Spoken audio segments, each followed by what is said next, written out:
Hi guys, कशा आहात? बरे आहेत ना? सगळे बरे राहा. बाकी कसं चाललंय आपल्याला? तुम्ही सबस्क्राईब पण करतायत, खूप बरं वाटतं मला. खूप माझे सबस्क्राईब पण वाढलेले आहेत.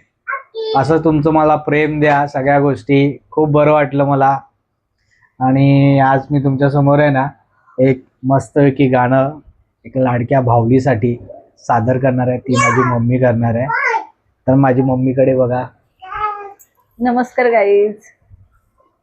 आज जे तू लहानपणी आम्हाला जे भावलीवरती जे गाणं बोलायची ना मम्मी, ते गाणं बोल ना. एका भावलीचं महत्व एका कवीने या कवितेतून जे सांगितले आहे ते ऐका माझ्याकडून.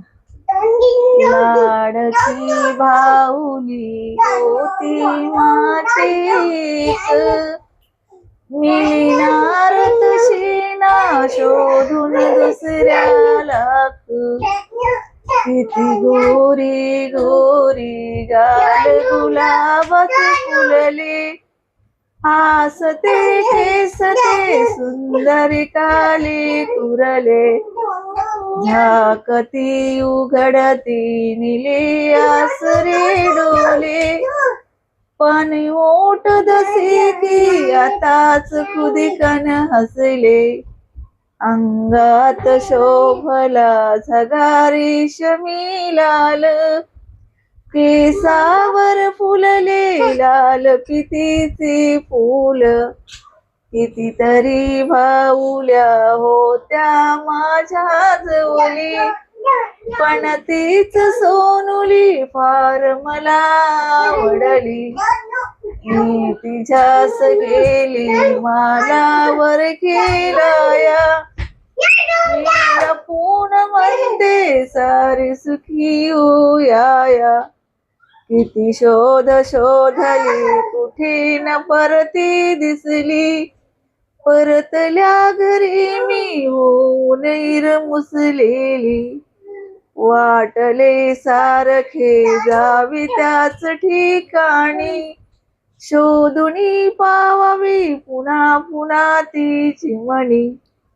जाणार कसे पण सतत पाऊस धारा, खलमुलीन तिजला वारा झोंबी पार, पाऊस उघडता गेले मालावरती, गवतावर ओल्या मजला सापडली ती, कुण गेली होती गाय तुडावून तिजला, पाहुनी दशाचे रडू चाले मजला, मैत्रिणी म्हणाल्या काहे आहे ध्यान, केसांच्या झिपड्या रंगही गेला उडुनी, पण आवडली ती तशीच मजला राणी, लाडकी बाहुली माझी माझी म्हणून.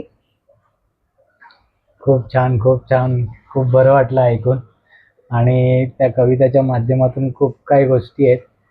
त्या कवितेचा थोडंच अर्थ सांग ना, थोडस जरा समजून सांग. एका कवीने त्या भाऊलीला कुठल्या कुठल्या प्रकारे प्रेम दिलंय, कसं कसं त्या गाण्याच्या माध्यमातून मी सांगितलं जातं सगळं काय. छान छान, खूप छान. म्हणजे त्या काळातल्या ज्या कविता एवढ्या सुंदर आहेत, आणि त्यातला एकही कडवा असं चुकलेली नाही, काही विसरलेली नाही, पूर्णच्या पूर्ण कविता बोललेली आहे 40 वर्षापूर्वीची. मलाच लक्षात राहत नाही, पण तुझ्याबरोबर लक्षात राहतं सगळं. आई बघा, आमची वाणी बघा आता काय करते. वाणी वाणी ही बघा कशी खेळते. वाणी खूप खेळते ना, जरा खूप मस्ती करते. खूप खूप किट्टू बरोबर तर एवढी मस्ती करते की खूप सांगायचंच नाही. खूप एवढी मस्ती करते. गाईज, मम्मीचं हे गाणं तुम्हाला आवडलं असेल किंवा ही कविता जी सादर केली नक्कीच तुम्ही लाईक करा, कमेंट करा, शेअर करा, सबस्क्राईब करा, बेल आयकॉनवरती क्लिक करा आणि नवीन नवीन ब्लॉग्स आपले बघत राहा आणि आपल्याला असंच प्रेम देत राहा. थँक्यू.